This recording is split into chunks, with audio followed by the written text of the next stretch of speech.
मेरा अज़ीज़ मुसलमानों, हज़रत मखदूम अशरफ जिनका मज़ार मुक़द्दस यूपी के कोचौचा शरीफ में मौजूद है, जिनके दरबार में हर रोज़ लाखों और हज़ारों के तादाद में मजमा खचाखच भरा हुआ रहता है, जिनसे बहुत सारे लोग फैज़याब भी होते हैं। वो मखदूम अशरफ, उनके वालिद का नाम हज़रत सैयद इब्राहीम अलैहि रहमा, जो समनान के बादशाह थे, अपने वक्त के वली कामिल भी थे। उनके बाद उनके पास जब कोई औलाद नहीं थी सैयद इब्राहीम अलैहि रहमा के पास, तो अल्लाह तबारक व तआला के बारगाह में दुआ किए, परवरदिगार आलम मुझे औलाद अता फरमा। तो हज़रत सैयद इब्राहीम अलैहि रहमा जब ने दुआ की तो अल्लाह तबारक व तआला ने उन्हें दो बेटों से नवाजा। एक बेटे का नाम सैयद इब्राहीम अलैहि रहमा ने अशरफ रखा और दूसरे बेटे का नाम इराफ रखा। दोनों की खूब तरबियत की, अच्छी परवरिश की। हज़रत जहांगीर अशरफ अलैहि रहमा उलूम ज़ाहिरी और बातिनी भी हासिल किए, बुजुर्गान दीन से फैज़याब भी हुए। तारीख़ में आता है कि हज़रत मखदूम अशरफ अलैहि रहमा जब 7 साल के थे तो वो हाफिज़ कुरान बन गए। सिर्फ 7 साल की उम्र में हाफिज़ कुरान बन गए, लेकिन जब उम्र ऐसे ही जब बढ़ती चली गई, जब 15 साल की उम्र में पहुँचे तो उस वक्त उनके वालिद गिरामी का साया हज़रत मखदूम अशरफ अलैहि रहमा के सर से उठ जाता है। उनके बाद हज़रत मखदूम अशरफ अलैहि रहमा उस बादशाहत की कुर्सी में बैठते हैं। बैठने के बाद 10 साल तक वो हुकूमत को चलाते हैं और अदल व इंसाफ के साथ जो है उस हुकूमत को चलाने लगते हैं। लेकिन कुछ लोगों ने, कुछ हासिदीन ने सोचा ये तो तिफली मकतब है, ये छोटा सा बच्चा है, ये क्या करेगा। कुछ लोगों ने उनकी हुकूमत पर हमला आवर की, लेकिन मखदूम अशरफ जो 15 साल का लड़का था, उन्होंने ऐसा जवाब दिया कि दोबारा फिर उनकी ज़रूरत नहीं हुई कि वो हुकूमत पर हमला आवर हो। उनके बाद 25 साल की उम्र में, जब उनकी उम्र 25 साल हुई तो हज़रत मखदूम अशरफ एक दिन जो है 27वें रमज़ानुल मुबारक को रात में जब सोते हैं तो ख्वाब में हज़रत खिज़र अलैहिस्सलाम आ जाते हैं।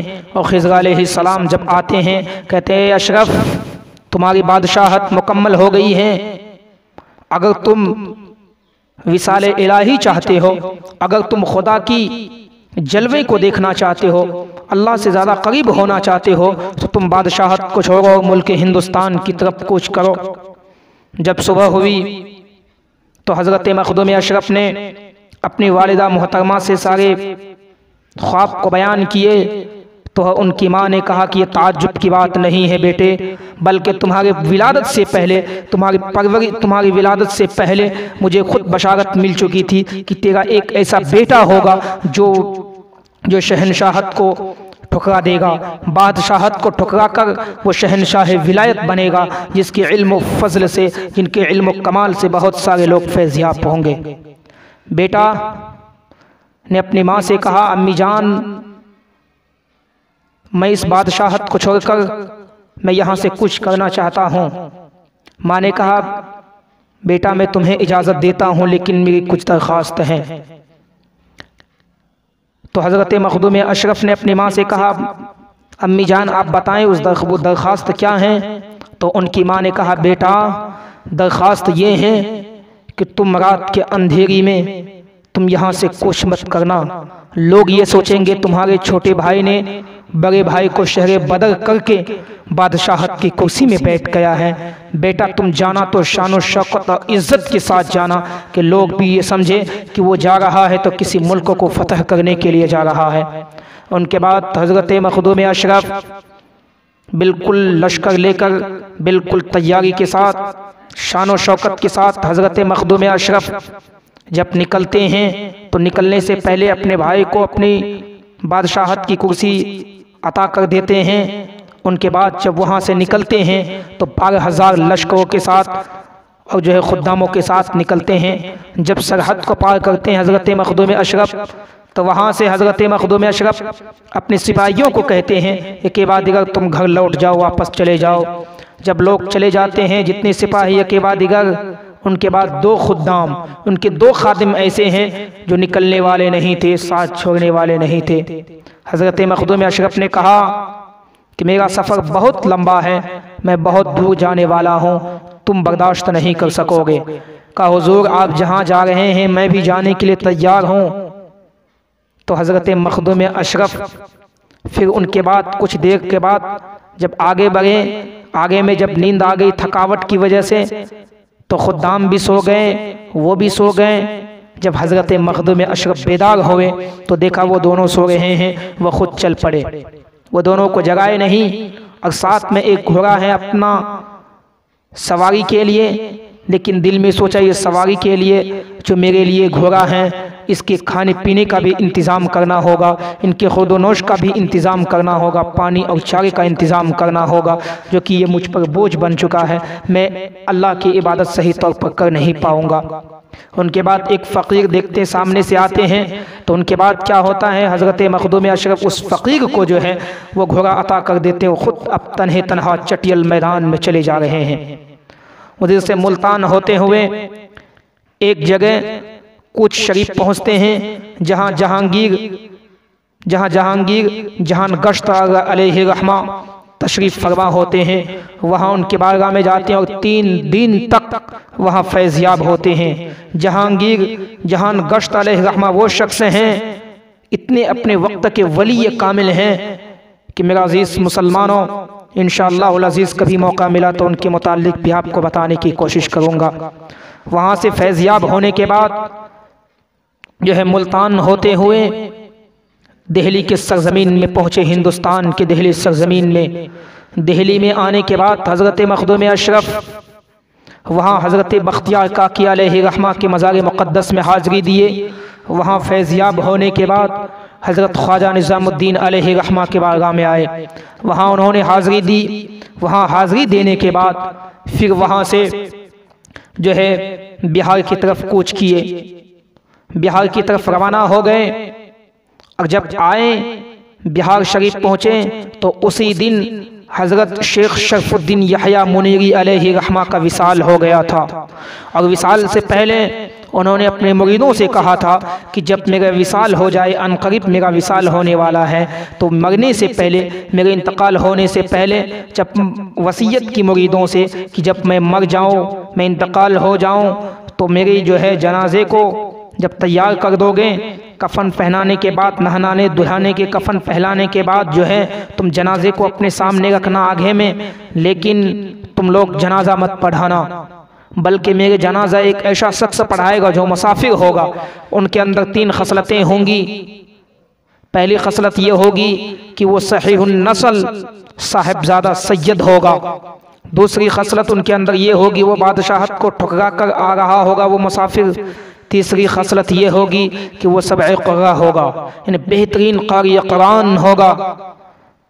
जब मुकम्मल हो गया, जब उनकी वसीयत के मुताबिक जब उनका इंतकाल हो गया, उनके मुरीदीन तैयार, जनाजा तैयार बिल्कुल रखे हुए हैं, तैयार किया हुआ है, कोई मुसाफिर आ नहीं रहा है। कुछ देर के बाद कुछ लोग उनके मुरीद गए, देखा एक मुसाफिर आ रहा है, उनसे तारुफ कराए। तारुफ कराने के बाद उन्हें वसीयत बताए। उन वसीयत के मुताबिक जब हज़रत मखदूम अशरफ को पाए कि नहीं यही वो शख्स है, उनके बाद हज़रत मखदूम अशरफ जो है हज़रत शेख शरफुद्दीन यहया मुनीरी अलैहि रहमा का नमाज जनाजा पढ़ाए।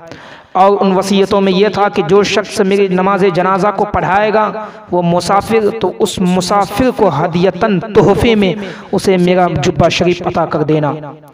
नमाज जनाजा पढ़ाने के बाद जो है कुछ मुरीदों ने सोचा कि अगर उन्हें दे दिया जाए तो ये ठीक बात नहीं है, मैं मुरीद हूँ, हम मुरीद हैं, तो हम रखेंगे, उन्हें काहे देंगे।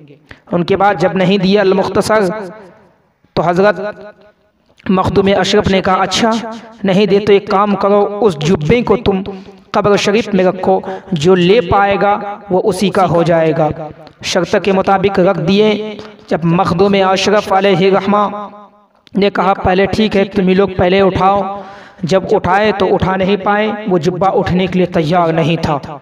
बहुत सारे लोग उठाए, उठने के लिए तैयार नहीं। जब मखदूम अशरफ उठाए तो फ़ौरन उठ गया, ऐसा लग रहा था कि फूल को उठा रहा है। उनके बाद हज़रत मखदूम अशरफ अलैहिर्रहमा उसको ज़ेब तन किए, पहनने के बाद उनसे फैज़याब हुए। उनके बाद उस जुब्बे को उन मुरीदीन के हवाले कर दिए।